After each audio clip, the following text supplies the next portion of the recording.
Olá a todos. Primeiramente gostaria de me apresentar. Meu nome é Thiago Veloso. Eu sou médico cardiologista. Eu fiz clínica médica pelo Hospital Municipal Antônio Gílio, aqui em São Paulo. Em seguida, eu fiz residência em cardiologia pelo Instituto Prevent Senior e atualmente eu faço um fellow de eletrofisiologia clínica no Instituto Dante Pazanese de Cardiologia. Eu gostaria também de agradecer ao convite, muito honrado em participar do primeiro congresso para estudantes de medicina sobre cardiologia. Acho uma bela iniciativa. Eu escolhi esse tema como uma forma de tentar abranger toda a graduação. A minha intenção não era falar de Wolff Parkinson White somente. A minha intenção era usar o Wolff Parkinson White para tentar explicar os tempos do circuito elétrico cardíaco. Dessa forma, eu consigo abranger tanto primeiro anista, segundo anista, até mesmo graus mais avançados da graduação. Para uns podem ser um reforço ou uma revisão, e para outros pode ser de repente um aprendizado inicial. Eu vou tentar fugir um pouco do molde de aula formal. Logicamente, eu vou apresentar o primeiro slide para dar um choque sobre o conceito, mas eu vou parar para voltar nas noções básicas, para a gente conhecer, reconhecer e lembrar do eletrocardiograma. E esse tema também foi proposital porque a gente não precisa ter um conhecimento muito vasto de eletrocardiograma. Não é um diagnóstico difícil de dar. A gente só precisa conhecer os tempos do eletrocardiograma. Em nenhum momento a gente vai discutir sobre vetocardiograma ou sobre localizações de parede, como nas aulas de infarto. A gente só vai ter que entender os tempos do eletrocardiograma. E aí, essa é a minha intenção com esse tema da síndrome de Wolff Parkinson White. Bom, começando pela introdução, como eu havia dito, a síndrome de Wolff Parkinson White é uma síndrome de pré-excitação ventricular, que ela surge de uma condição elétrica cardíaca normal por meio de uma via acessória. E essa via acessória, ela pode ser o caminho de várias arritmias supraventriculares, ou mesmo ventriculares, e gerar sintomas ou ser até mesmo potencialmente fatais.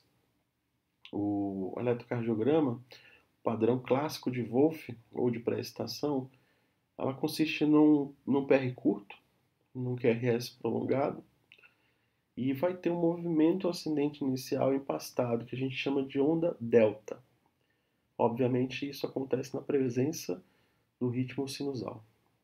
A síndrome, já sem ser o padrão, a síndrome de Wolff, ela é usada para correlacionar o padrão de Wolff consistente no eletro associado com a coexistência de uma taquicardia, uma taquiarritmia sintomática, que pode ser em palpitações, tontura, síncope, pré-síncope, até mesmo uma parada cardíaca abortada ou não.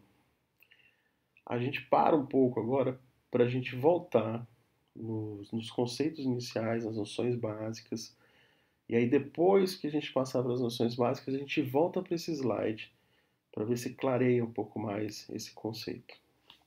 A primeira coisa que a gente tem que perguntar é, que eu já adiantei no slide anterior, síndrome de Wolff Parkinson White ou pré-excitação? Wolff Parkinson White ou pré-excitação? Isso faz a gente lembrar daquele conceito de propedêutica. O que é uma síndrome? A síndrome é um conjunto de sinais e sintomas, mas que nem sempre tem a mesma etiologia. A gente tem um grande exemplo clássico da insuficiência cardíaca. A insuficiência cardíaca são sinais e sintomas muito comuns. Há vários tipos de doença.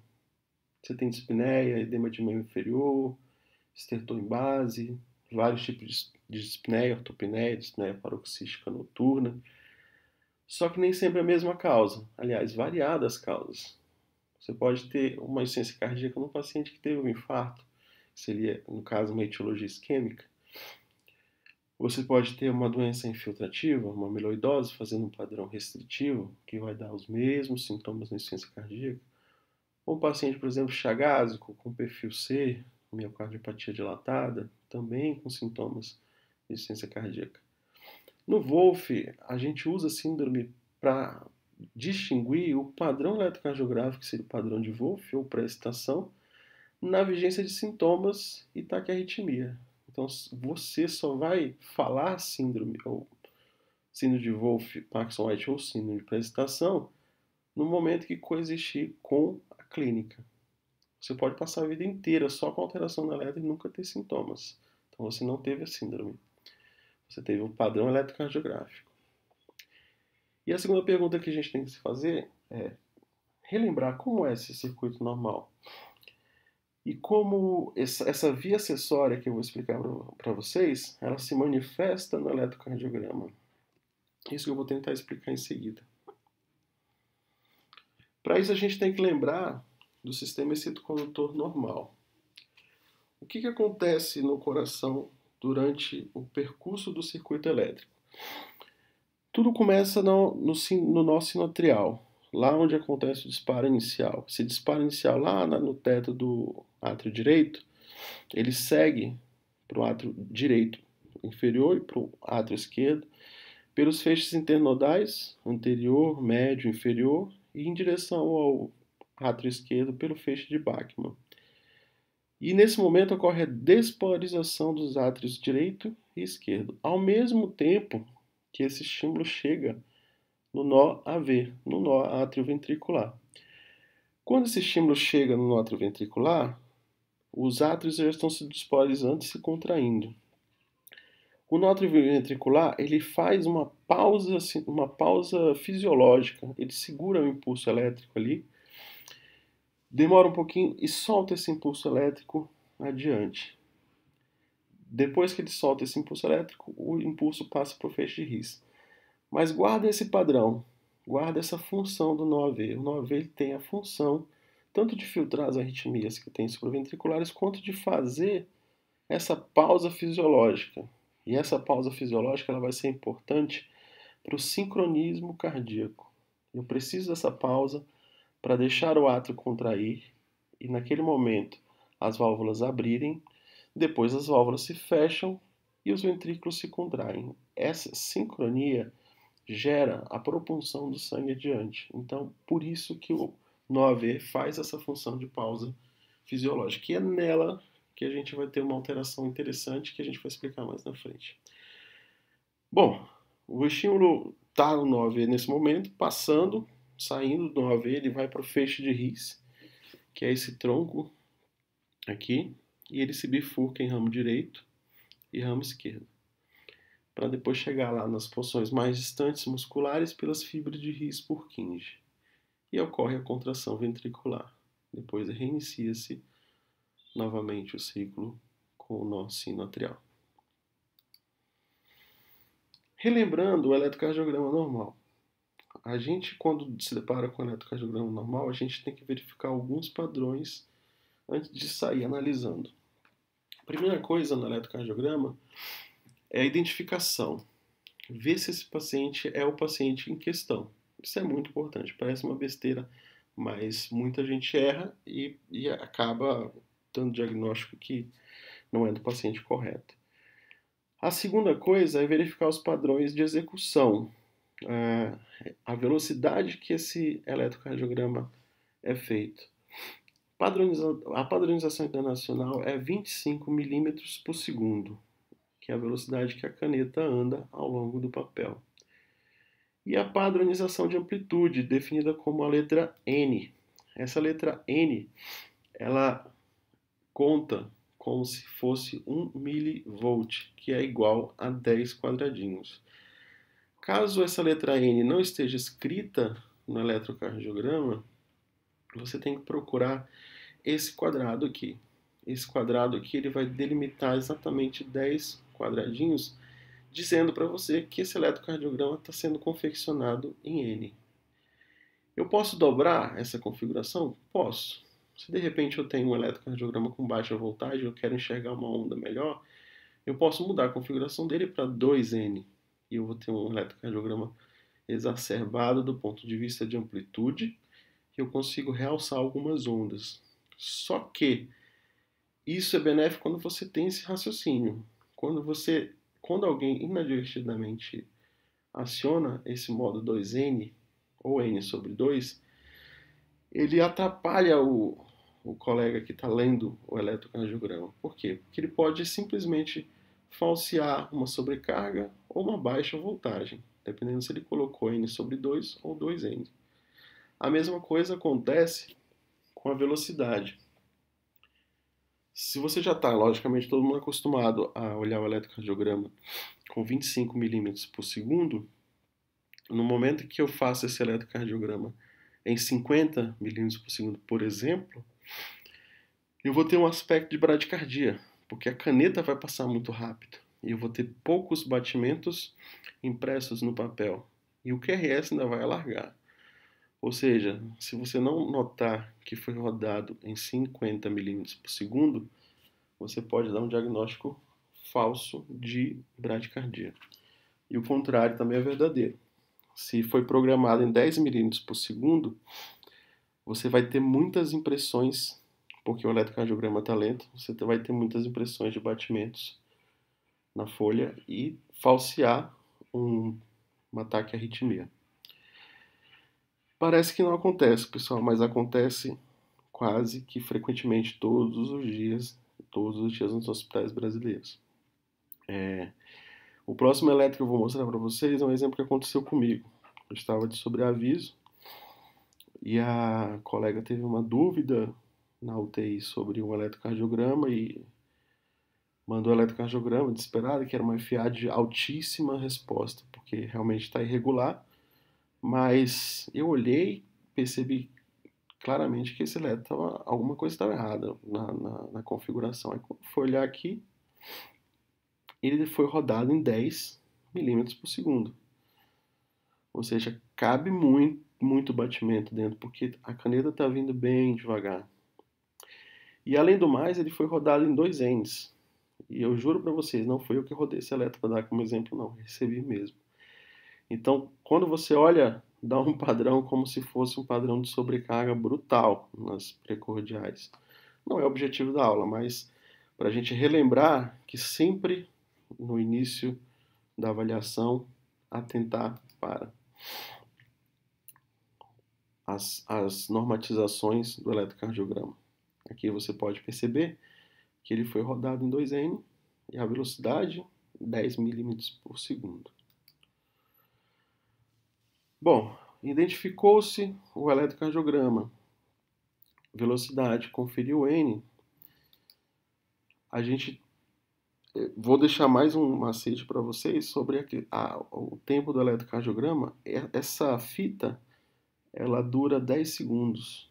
Isso pode ser útil quando a gente tem um ritmo irregular, por exemplo, na fibrilação atrial.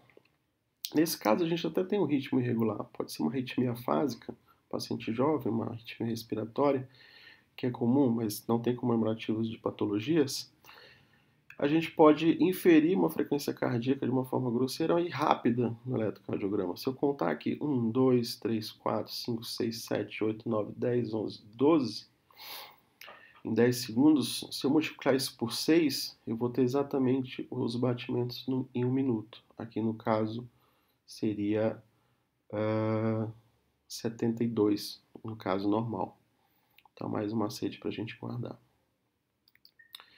Mas o que a gente quer mesmo falar é sobre o complexo QRS junto com onda P e onda T. Convencionalmente, pessoal, a gente padronizou as ondas de um ciclo normal, das 6 ondas que a gente tem, na sequência das letras P até a letra U.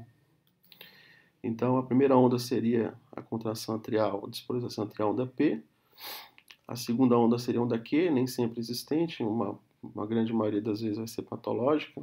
A onda R, a onda S, a onda T e faltando aqui a onda U. Então é P, Q, R, S, T, U. Existem outras ondas que são as patológicas, as normais são essas.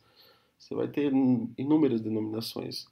Onda J de Osborn, que de hipotermia, onda A do pulso venoso, Você vai ter até a letra grega, onda epsilon, da arritmia de displasia ritmogênica de VD.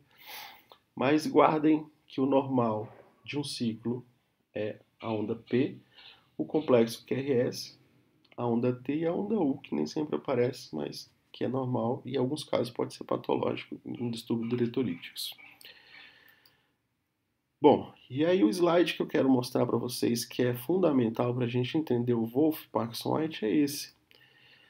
Os intervalos e os tempos, eles se resumem a isso daqui.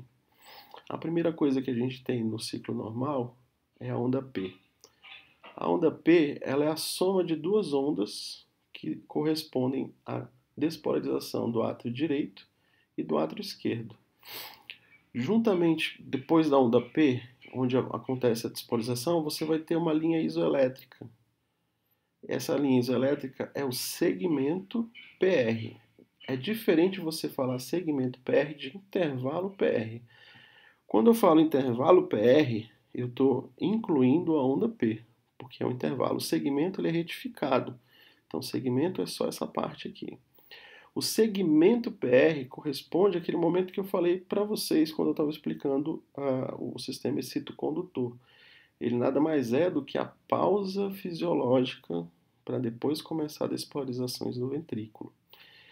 Então, o espaço, o intervalo PR, ele constitui da onda P mais o segmento PR.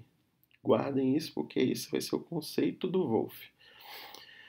Em seguida, você tem o complexo QRS, que é essa voltagem maior, porque justamente a massa ventricular despolarizando corresponde à despolarização do ventrículo.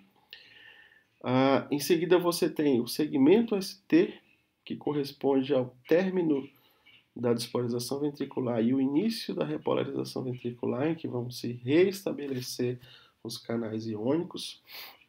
E a onda T e a onda U, que é a repolarização ventricular propriamente dita.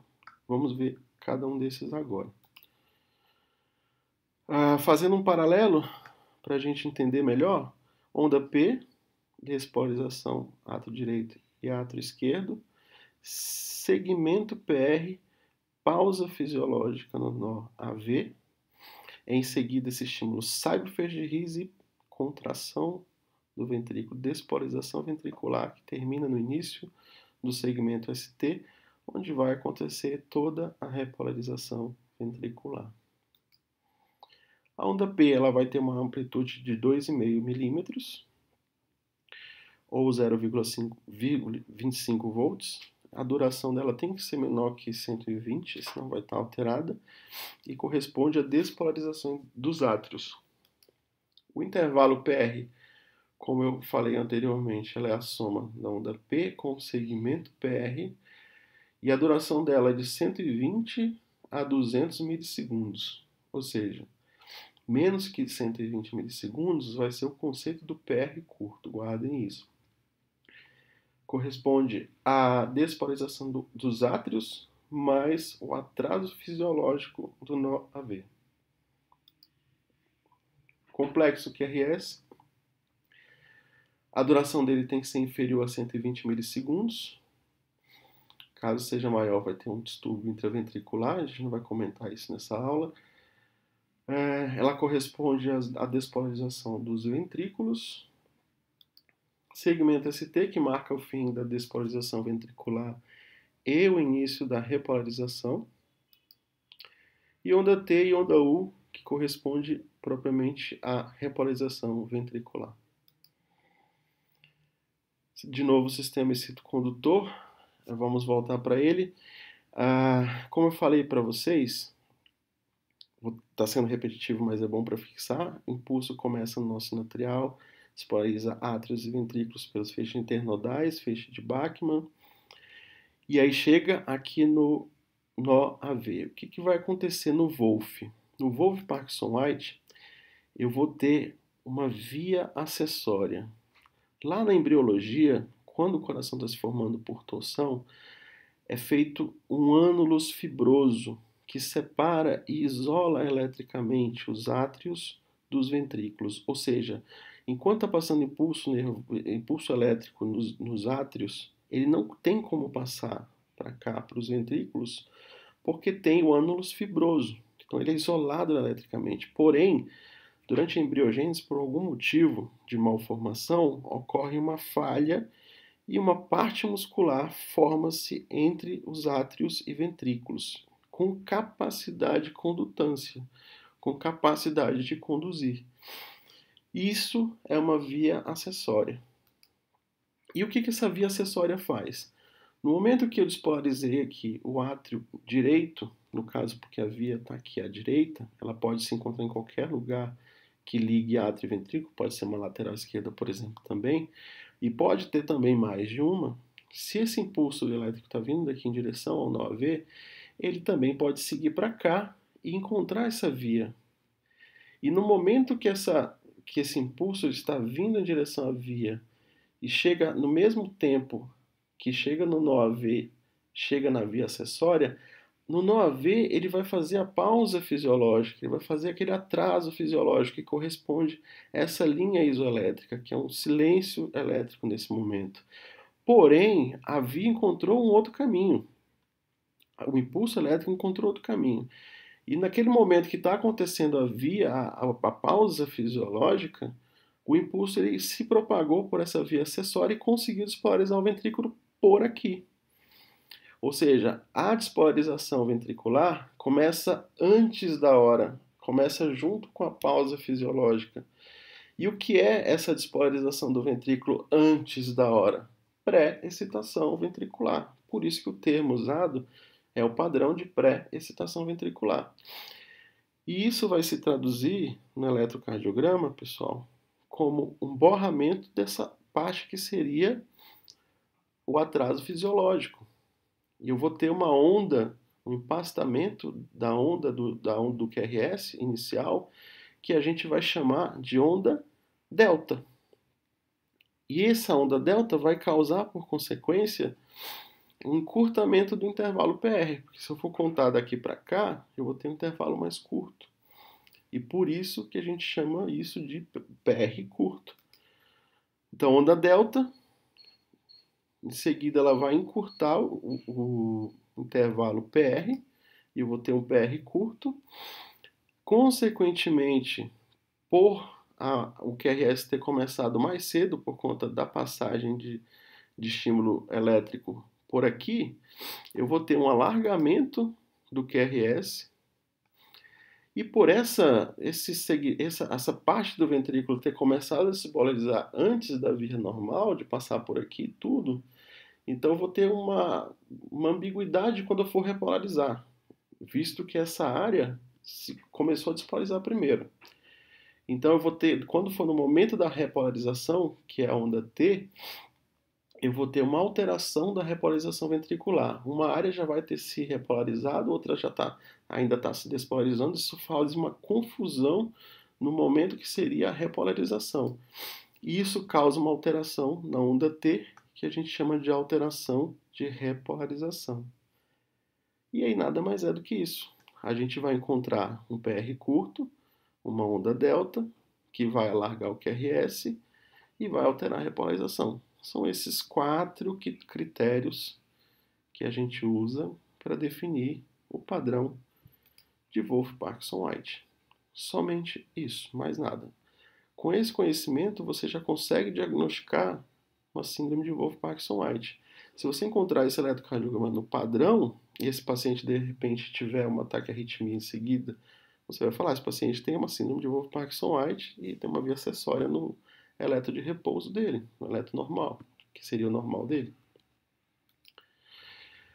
Esse é o padrão que a gente encontra no eletro real. Notem aqui que a gente tem a onda P, praticamente nem tem o segmento PR, porque a onda delta empastou e começou a despolarizar o ventrículo pela via acessória, fazendo a onda delta, alargando o QRS e aqui achatando a onda T. Então a gente tem os 4 critérios.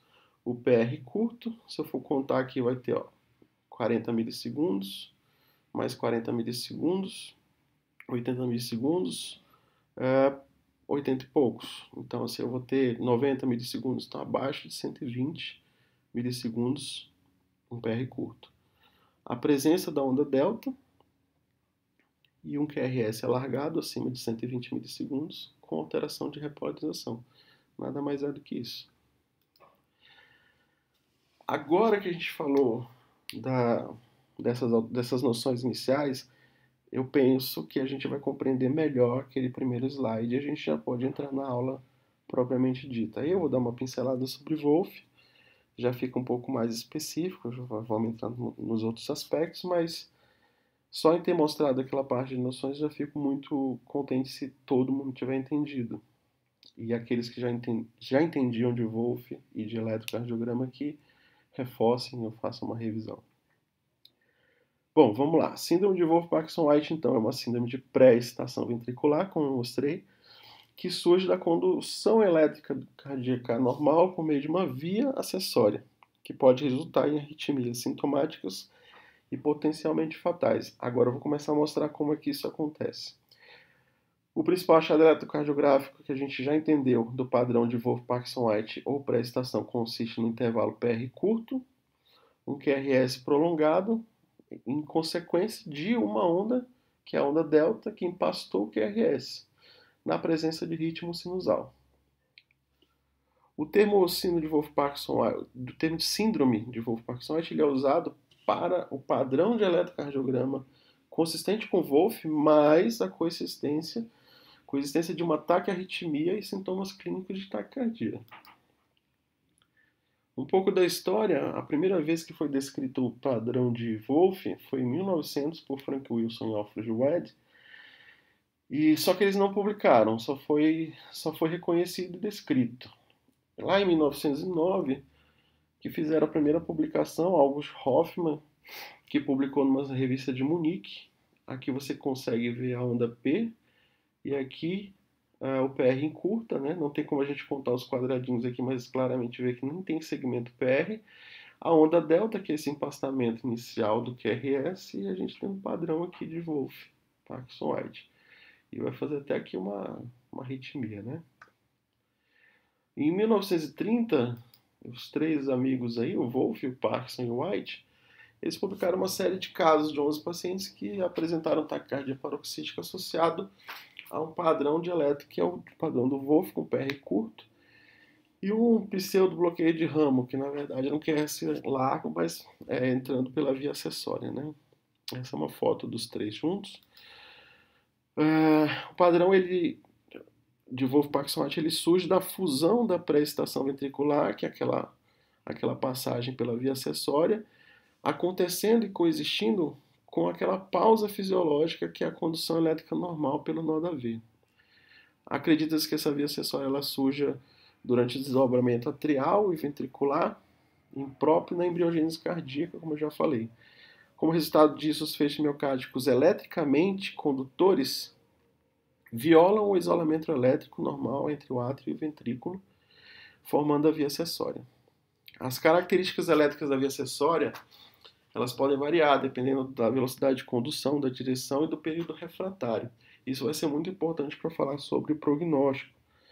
As características da via, número de vias, elas vão ser importantes na gravidade ou não da síndrome de Wolff. Aqui relembrando a alteração eletrocardiográfica, eu pintei essa área para modificar um pouco a questão do feixe, né? O feixe pode ser em qualquer lugar. Dessas passagens entre o átrio e o ventrículo, esse aqui é um feixe lateral esquerdo, que aí causa as alterações que eu já expliquei. Bom, e como é que isso acontece em questão de doença? O feixe, ele existe, mas nem sempre ele se manifesta. Aliás, na maioria das vezes ele não se manifesta, né? Você pode ter uma via acessória e passar a vida inteira sem ter tido um ataque à arritmia. Mas ele pode influenciar clinicamente de duas formas, desencadeando sintomas. Ele pode participar de uma arritmia que a gente chama de taquicardia por reentrada atrioventricular. O que é isso? É o impulso vindo do nó sinoatrial em direção ao nó AV, e nesse momento que ele entrou no nó AV e foi solto para o feixe de His, uma parte que está despolarizando o ventrículo, ele encontra a via acessória e retorna para o átrio que já está pronto, porque já despolarizou, já se recuperou e está pronto para uma nova despolarização. Então, quando ele faz isso, ele cria um circuito de reentrada. E esse circuito ele é permanente, a não ser que haja um estímulo externo, quer seja uma arritmia, quer seja uma medicação, e a gente consegue quebrar esse circuito e restabelecer a condução normal.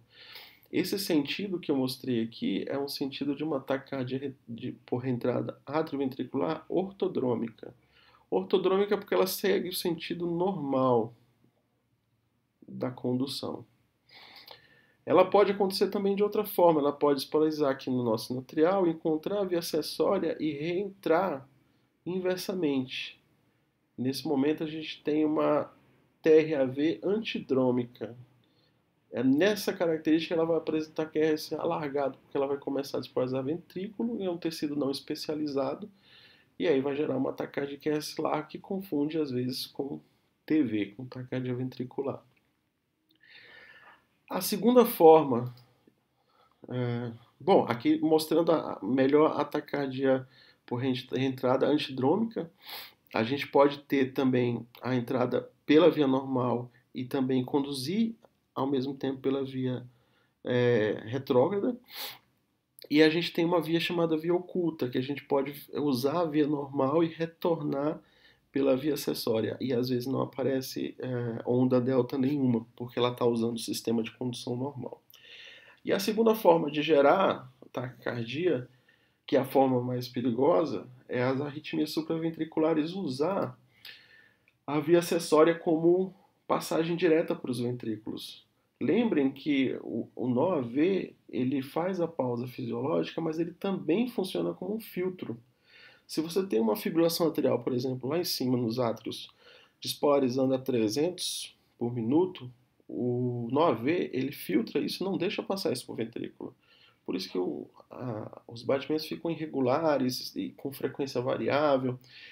E aí o grande medo é quando essa fibrilação atrial encontra uma via acessória que tem a capacidade de conduzir rapidamente anterogradamente, ou seja, ela tem uma capacidade de conduzir para frente muito rápido e se recuperar rápido, porque ela estaria pronta de novo para uma próxima repolarização, uma próxima despolarização. E isso se traduz nisso aqui, uma FA pré-excitada. Você consegue identificar as ondas da fibrilação atrial passando diretamente pela via acessória. Aqui você consegue enxergar a onda delta. Então, a mistura ali do fisiológico, que é a condução normal, com a via acessória, isso, quando acontece, é uma catástrofe. Isso aqui degenera para fibrilação ventricular e causa morte súbita. E uma dica interessante é você encontrar os intervalos RRs mais curtos. Aqui num quadradão desse tem uma frequência de 300 praticamente por minuto. Então isso me diz que a via acessória ela tem uma capacidade tanto de conduzir rapidamente para o ventrículo, quanto de se recuperar rapidamente para uma próxima despolarização. Isso aí vai ser gravíssimo, isso vai oferecer um péssimo prognóstico para o paciente. Agora reforçando, né, apresenta-se como o Wolff-Parkinson-White padrão, é uma constelação de achados eletrocardiográficos, portanto, a avaliação inicial depende de um eletrocardiograma de superfície. O eletrocardiograma mostrará um intervalo PR curto, menor que 120 milissegundos, um complexo QRS prolongado, acima de 120, e uma morfologia de QRS que consiste em uma onda delta inclinada. A pré-excitação do ventrículo mostra essa morfologia por meio de uma via acessória que forma uma fusão do complexo normal, que seria aquela pausa fisiológica, e a condução pela via acessória. A ausência desse padrão também, pessoal, não quer dizer que exclui a presença de uma via acessória. Às vezes ela não tem uma capacidade tão boa de conduzir e ela só se manifesta numa frequência mais baixa. Isso é até bom para o paciente, porque na vigência de taquiarritmia não conduz com tanta velocidade, ou mesmo fazer uma condução oculta, quando eu mostrei entrando pela via normal e ela ficar não tão aparente no eletrocardiograma, às vezes só descobrindo no estudo eletrofisiológico. Qual é o prognóstico do Wolff? Como é um padrão muito raro de se ver, o Wolff é uma condição rara. A maioria dos pacientes com precipitação nunca terá sintomas ou arritmias associadas, ou até mesmo a complicação mais temida que é a morte cardíaca súbita. Mas o fato de ter aquela via acessória, gente, é uma causa de desconforto de você não saber se de repente aquela via acessória é aquela via que vai ser rápida, né? Então a gente tem que tentar estratificar o risco desses pacientes. Dois estudos populacionais colocaram a taxa de mortalidade. Esse estudo foi de Minnesota. Esse artigo que eu usei bastante como revisão foi feito lá. Coloca uma incidência muito rara, de 0,002 e 0,015 pacientes ano para pacientes com padrão de Wolff-Parkinson-White. Então, esse é um padrão raro. E aí, quais são os fatores de pior prognóstico? Sexo masculino, idade inferior a 35 anos, história de FA ou TRAV, né? Fibrilação atrial, taquicardia por reentrada atrioventricular, que são as manifestações. Ter múltiplas vias acessórias é um fator complicador. A localização septal da via acessória sempre é mais grave, inclusive para tratamento, porque está muito próximo do AV e acidente naquela região pode causar BAVT. Como eu falei anteriormente, a capacidade de condução anterógrada rápida da via acessória. Se ela conduz rápido para o ventrículo, então ela tem capacidade de empurrar, por exemplo, uma fibrilação atrial que vem numa frequência muito alta.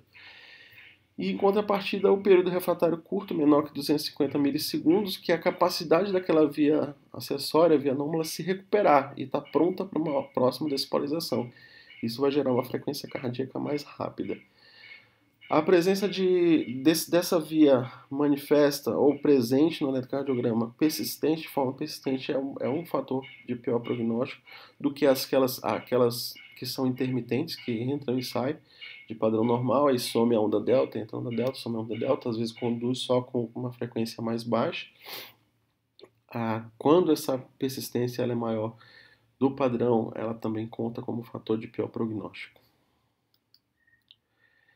E a estratificação de risco, o diagnóstico, ela vai ser o dia a dia lá da ritmologia, que a primeira coisa é encontrar o padrão, né? Se de repente encontrar no eletro de repouso um padrão de Wolff, aqui você tem um PR curto, uma onda delta, você pode, eu não quis entrar muito, mas você pode conseguir localizar o feixe pelo comportamento da onda delta. Você tem onda delta em localizações que são negativas, isso dá uma direção para a gente sobre a localização dos feixes, mas não é motivo da aula.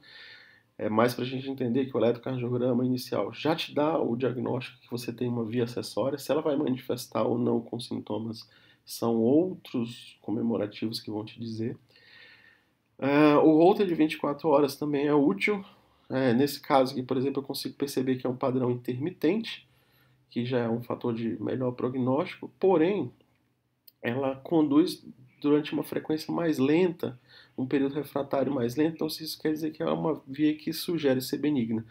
Notem que ele faz aqui, antes de entrar no Wolff, no padrão Wolff, ele faz um Wenkeba, que é um BAV, de segundo grau Mobitz 1.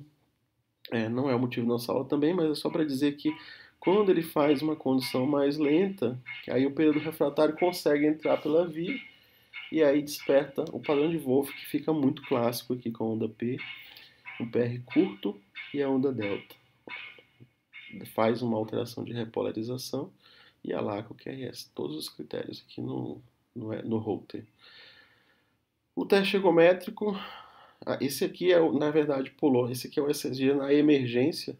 Então se você de repente consegue descobrir, abortar uma taquiarritmia grave, que é uma FA pré-excitada, você já chegou até além, você conseguiu diagnosticar o Wolff, o padrão de Wolff, conseguiu diagnosticar a síndrome, porque ele teve uma taquicardia provavelmente assintomática nessa frequência, e você conseguiu estratificar o pior prognóstico, porque você viu que essa via conduz muito rápido anterogradamente, e tem provavelmente um período refratário muito curto, visto que a distância RR é muito curta.